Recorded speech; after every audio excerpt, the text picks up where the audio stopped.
semua, selamat datang di Cerita Jakarta Podcast. Ini perdana kita hari ini dan pastinya kita akan mendatangkan seorang narasumber yang dari seniman dan yang ternyata sekarang sudah menjabat anggota DPRD DKI Jakarta di fraksi Nasdem.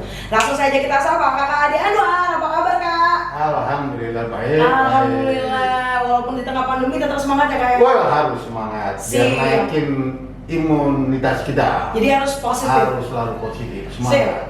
Ya. Kegiatannya apa aja nih Kakak Ade? Kegiatannya hari-hari. Ya itu sekarang kegiatannya pagi mesti lihat jadwal kerja rapat di DPR, kapan kita mesti kunker, kapan kita mesti reses, kapan kita terjun pada masyarakat, kapan kita memperhatikan apa-apa yang kasus-kasus apa yang terjadi di masyarakat. Ya karena memang kita dipilih untuk memperhatikan mereka kan. Oke.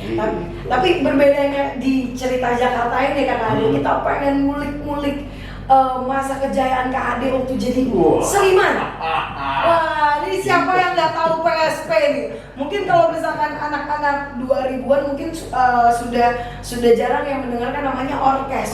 Tapi kalau misalkan masa sebelum itu banyak banget nih fansnya Kak Ade. Waduh. Oh, PSP. Namanya waktu muda dulu Waktu ya. muda. Sekarang juga masih muda dong, Kak? Masih muda dong. Jiwa muda. Ade boleh dong diceritain sedikit gimana sih pengalamannya dulu bisa punya orkes namanya PSP. Kapan tuh dibentuknya?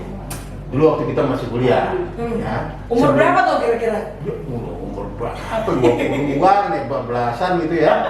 15 sampai ke 20 gitu ya. Dulunya main band. Sebelum main orkes, main band.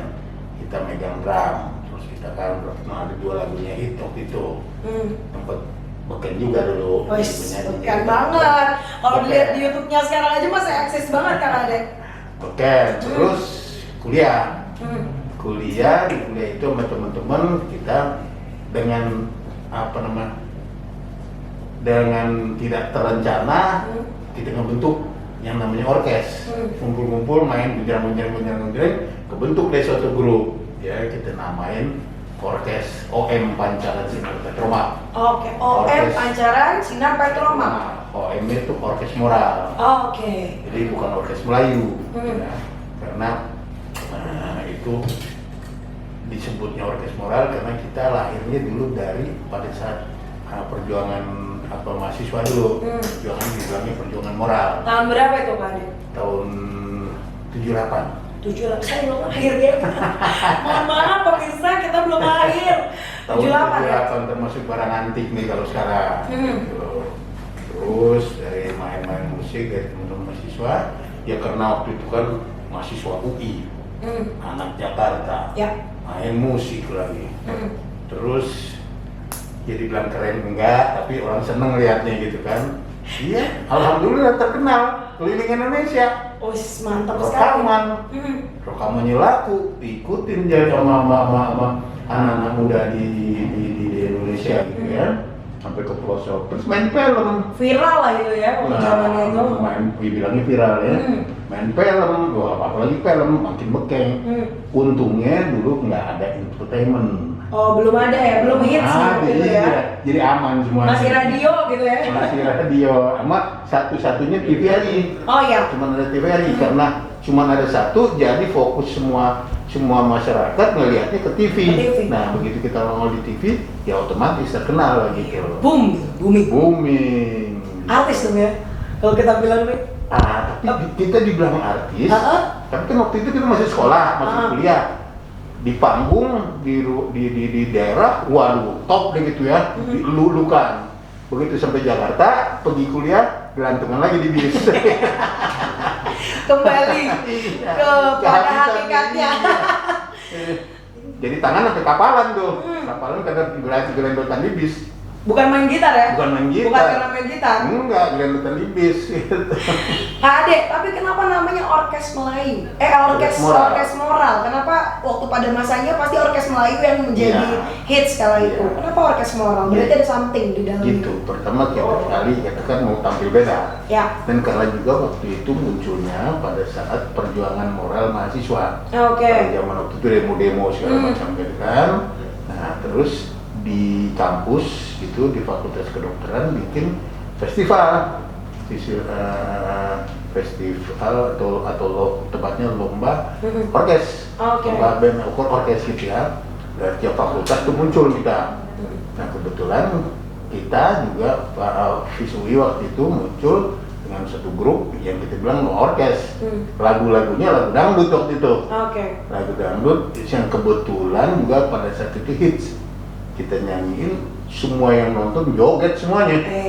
Nah, karena itu kita menang. Ya oke. Gitu. Itu yang menjadi hits itu setelah rekaman atau sebelum rekaman? Pas lombanya? Waktu lagi itu, ininya lagu dangdut waktu itu yang kita bawain, lagi hits itu.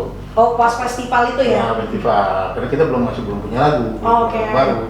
Begitu muncul, terus kita terkenal, ya dikenal, terus mulai keliling-keliling, dari mulai keliling kampus, terus ke daerah, kemudian masuk ada yang nawarin rekaman. Oh, Terus mulailah rekaman. dari situ. Mulai dari situ. Karir musik Iya. seorang kakak Ade Anwar. Gitu ya kak ya? Berarti setelah masuk rekaman, tuh prosesnya gimana kak dulu? Kan kalau misalnya ngobrolin penyanyi atau band yang mau rekaman zaman sekarang tuh it's so easy. Semua orang bisa jadi artis, semua orang bisa jadi musisi. Karena apa? Karena media sosial, ada YouTube, ada Instagram dan lain-lain. Dulu gimana sih kak? Boleh sharing juga dong sama teman-teman yang ada di rumah. Gimana sih dulu proses rekaman? Bedanya sekarang sama dulu tuh apa gitu? Kalau rekaman dulu kan, kalau sekarang kan rekamannya alat-alatnya udah canggih. Dulu kan cuman ya pada saat itu canggih pada itu ya, pakai track 12 track, 5 track gitu kan. Nah, ya biasa aja kita rekaman gitu kan, karena yang namanya PSP itu, musik PSP itu nggak ada yang serius. Nggak ada yang serius? Ini gimana nih kak seriusnya nih? Nggak ada yang serius gitu kan. Yang bisa main musik, yang bisa main musik, yang jago main musik cuma beberapa orang. Ya dulu saya main drum, ya di waktu di band. Terus ada yang main melodi, ya main gitar, dia bisa main piano. Terus di PSP dia jadi main mandolin, dia mesti belajar lagi main mandolin. Karena orkes ya beda sama band biasa. So that's why harus kudu bisa tuh inti-intinya. Iya, saya main drum awalnya. Kemudian di orkes moral ini nggak ada drum, ada gendang. Dia kan jadi main gendang, belajar lagi main gendang. Dan main gendang saya itu lain dari gendang dangdut. Jadi sebisa kita aja pokoknya berani tampil. Ya, dan lagunya pas. Gitu. Begitu juga yang lain-lain. Yang lainnya cuma main kecimpring dan tamborin tuh kecimpring. Kecimpring. Iya. Tamborin. Ya, kayak cerekan. Ada lagi. Gue taunya kayak cerekan. Ada yang main marakas gitu kan. Oh iya. Gitu, suruh main gitar nggak bisa. Tapi feelingnya pada bagus dalam musik gitu. Jadi kompak gitu ya. Jadi itu lagu-lagu yang easy listening gitu ya. Terus juga dan isinya, lirik-liriknya juga gampang dicerna gitu. Gampang dicerna. Tapi tadi katanya kan ada yang sesuatu yang membedakan antara orkes Melayu dan orkes apa tadi namanya kak? Orkes moral. Berarti kalau ngomongin orkes moral ada pesan dari lagunya. Nah ini lirik-lirik lagu-lagunya ini sungguh menarik. Kalau misalkan kakak-kakak semua yang di rumah langsung cari OMPSP itu ada perempuan apa jande mude, apalagi tuh gaya mahasiswa. Nah ini sebetulnya ditujukan untuk apa sih? Sebagai bentuk pesankah? Betul ya, itu pesan, terutama pesan untuk sebetulnya sih buat kita sendiri dulu gitu ya. Kalau mau pesan kritik pada orang, ya lu bener apa enggak nih? Lu berani ngeritik berarti berani juga melakukan apa yang pesan-pesan dari kritik itu. Terus juga hal-hal yang menyangkut moral gitu. Menyangkut juga korupsi dulu kan. Tapi dulu pada saat itu nggak sembarangan juga gitu.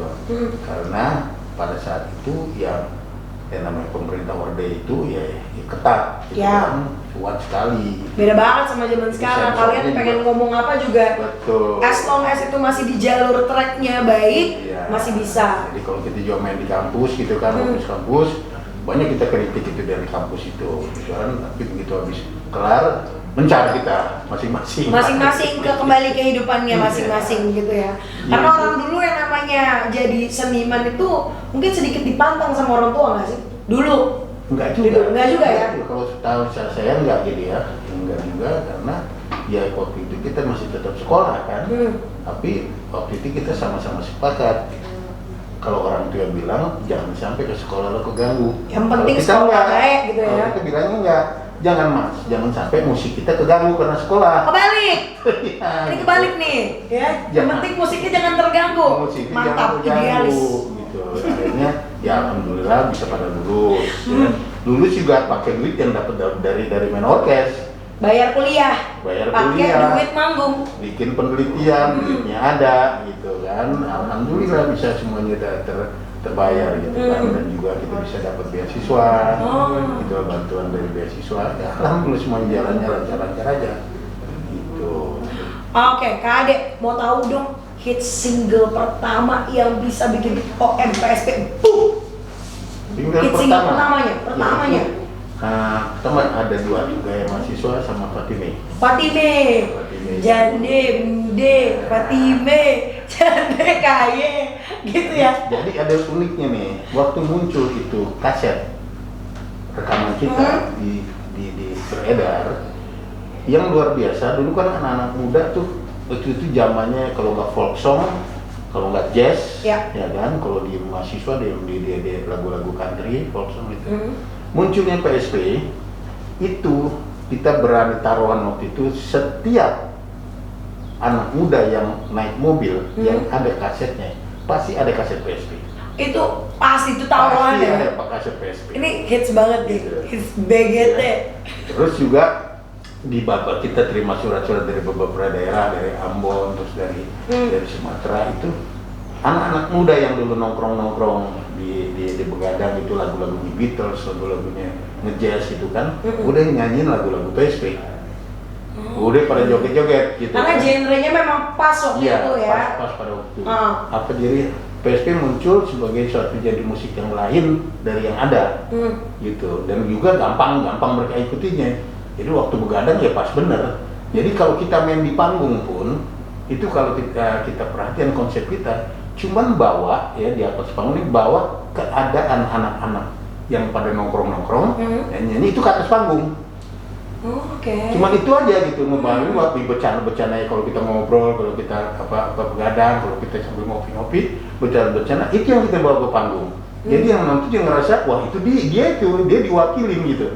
Secara natural gitu ya, manggungnya bener-bener ngebawa apa yang ada di masyarakat juga biar ikut ngerasain gitu. Iya, betul. Jadi nggak ada kita cari konsep yang jaim gitu ya, enggak. Tapi apa yang bisa dilakukan, ya, apa yang biasa dilakukan sama anak-anak kos, ya gaya kita di atas panggung gitu kan. Kalau kita main di kalangan mahasiswa, ya seperti anak-anak mahasiswa yang kos. Gitu bercanda-bercandanya gitu kan. Kalau umpamanya di umum ya bercanda anak-anak yang di depan gang itu yang pada begadang di atas jembatan. Itu aja anak kita bercanda. Nongkrong lah ya nongkrong gitu. Anak nongkrong gayanya. Jadi waktu mereka lihat kita di panggung, mereka ngelihat seolah-olah dirinya dia gitu. Iya, ada perwakilannya, ini perwakilan gue. Ini gua banget gitu. Iya, sekarang gitu ya, gua banget nih. Gue banget nih. Kak Ade, tahun 2019 ini pernah tayang film PSP Gaya Mahasiswa. Gaya Mahasiswa. Iya. Ini ada nggak sih campur tangan dari rekan-rekan dari OM PSP sendiri yang terlibat dalam filmnya? Itu yang 2019 kemarin itu sutradaranya siapa sih namanya? Mutasi itu. Mutasi. Waktu itu dia cerita kepada suatu produser bahwa ada satu kan ini produser juga nih waktu itu film-filmnya Warkop macam. Nah si Hilman ini bilang ada satu grup yang dulu juga bareng-bareng Warkop itu munculnya sama dan itu namanya PSP. Nah itu atas inisiatif dia kita dipanggil sama produser. Dipanggil untuk di ini kita diajak ngobrol gimana, karena kita bilang PSP itu ya ingin selalu kalau di panggung atau di mana-mana membuat orang senyum, membuat orang senang. Kan bikin orang senang, happy gitu. Tapi PSP bukan pelawak. Bedanya di situ. Di situ bedanya, bukan seperti warung kopi waktu itu muncul kita bareng-bareng mau foto warung kopi karena satu fakultas juga sama mereka. Kita bukan pelawak, jadi kita nyanyi. Mungkin ada orang kesindir, mungkin ada orang ketawa cuma bilang apa ya, saya gue tuh gitu. Tapi nggak bikin mereka ngakak gitu. ya, tapi mungkin karena gaya-gaya kita makanya kita pesan mungkin jangan ada lawakan-lawakan yang vulgar gitu. Oke. Karena emang kita bukan pelawak, tapi cuma kita bikin orang senyum, cuma bikin gila tuh anak gitu. Apa adanya. Iya. Coba apa adanya Iya, gitu. gitu. Nah, sebelum-sebelumnya pada tahun-tahun 80-an, mulai tahun masuk 90, film-film kita juga ada 4 ya. Yang sangat paling berhasil itu yang namanya Manis-Manis Sombong. Oh, berarti ada film-film sebelum PSP dari mahasiswa 2019 masih ada lagi ya? Masih. Gile. Ini aku baru tahu loh, geng. Ada film kita yang waktu pertama kali namanya Manis-Manis Sombong itu benar-benar luar biasa. Manis-Manis Sombong. Itu tahun berapa tuh, Kak Ade? 2000. Oh, masih di tahun 2000-an ya? Dia masih mahasiswa, masih 1900-an. Oh, 90-an, oke. 90-an masih mahasiswa. Itu luar biasa film itu, ya kan? Karena menceritakan tentang kita sebagai mahasiswa. Dan si sutradara pun waktu memperkenalkan cerita itu dirunding sama kita. Oh, Aku bener nih mahasiswa begini, kayak akhirnya begini gitu. Nah itu kita combine. realitasnya mahasiswa. Betul. Jadi setiap mau syuting itu kita lihat.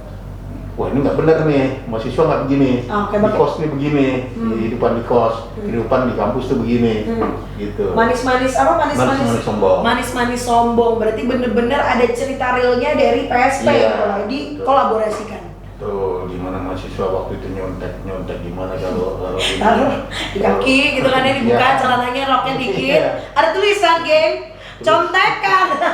Jangan ditiru, nggak boleh ya. Terus kalau uang pas-pasan, terus mau apel gimana gitu kan, jual celana, jual jeans gitu. Masa sih? Serius Kak? Apakah Anda kalian zaman sekarang mau ngapel jual sesuatu? Ini perjuangan cowok ya? Iya begitu. Kalau lagi kos kita masih ngutang sama ibu kos gitu kan. Makan di warteg mana belum bayar gitu ya. Tapi Kak Ade, kenangan yang paling gak bisa dilupakan seumur hidup dari OM PSP ini apa sih buat Kak Ade sendiri? Di situ pertama dari grup, dari munculnya suatu pertemanan, kemudian persahabatan, kemudian persaudaraan. Pertemanan, persaudaraan. Sampai sekarang walaupun kita mulai aktivitas kita mulai turun, tapi rasanya yang namanya bersaudara itu luar biasa, gitu ya. Karena sekarang 42 tahun. 42 tahun yang namanya kita bergabung ya. Dibentuknya OMPSP sampai saat ini 42 tahun ya. 42 tahun. Dan itu ya kita masih di bulan produktif gitu ya. Masih karena ada Covid ini aja kita nggak pernah kumpul lagi bersama. Tapi biasanya paling enggak 2 minggu sekali kita datang ketemu, ngobrol-ngobrol, latihan, ada lagu bagus kita coba. Oh masih latihan masih? Masih kita coba bikin lagu, kemudian kita walaupun belum dirilis, tapi udah kita bikin gitu di dalam nanti tinggal kita pilih mana yang kita mau rilis gitu ya. Jadi kreativitas tuh tetap ada gitu. Tetap ada ya, ya pastinya. Gitu ceritanya. Jadi bener-bener ini loh, apa nih buat teman-teman anak muda kalau ngelihat perjalanan karir dari OMPSP ini tuh panjang banget geng, dari mulai festival terus keliling Indonesia. Dari festival keliling Indonesia ditawarin rekaman. Aku nggak keliling Indonesia, dibiayain sama panitia. Kagak keluar duit, dibiayain. Keluar duit. Jadi yang namanya sebuah karya itu bener-bener diapresiasi ya.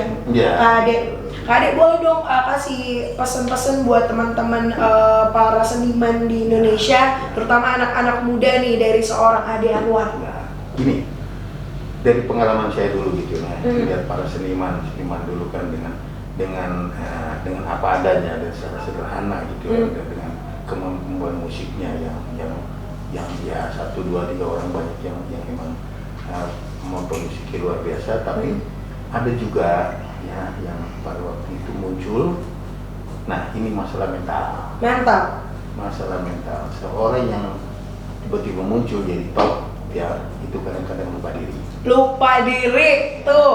Mental lupa diri, langsung naik daun gejebret gitu ya, suka lupa prosesnya. Betul, sampai juga sehingga pada waktu mereka punya pendapatan pada waktu itu lupa nabung. Lupa nabung. Lupa nabung. Dua tuh. Karena itu satu saat karir itu akan berhenti, ya kan, dengan sesuai dengan umur kita, dan di situ kehidupan kita masih lanjut. Nah, apa modal kita di situ? Masih ada nggak? Gitu, kadang-kadang ya suka mumpung lagi top, lagi naik daun, foya-foya. Nah, jangan situ gitu. Tapi sampai sekarang pun saya ngerti banyak, apalagi sekarang artis-artis sekarang ya apa penghasilannya udah luar biasa. Luar biasa. Duduk diem aja udah dapat duit tuh Kak Ade, gimana ya? Iya benar, iklan banyak dulu kita kagak ada iklan. Endorse. Iya, itu apalagi udah main di medsos segala kan, dia dapat ini. Nah, hati-hati itu sekarang ya. Sekarang jangan lupa masa depan, masa karir Anda itu pada satu saat berhenti, ya, tapi hidup Anda masih berlanjut. Masih berlanjut. Ada sesuatu yang harus disimpan gitu. Iya. Bekal berarti permasalahan mental. Kedua, jangan sampai lupa diri, geng. Yang ketiga apa tadi Kak?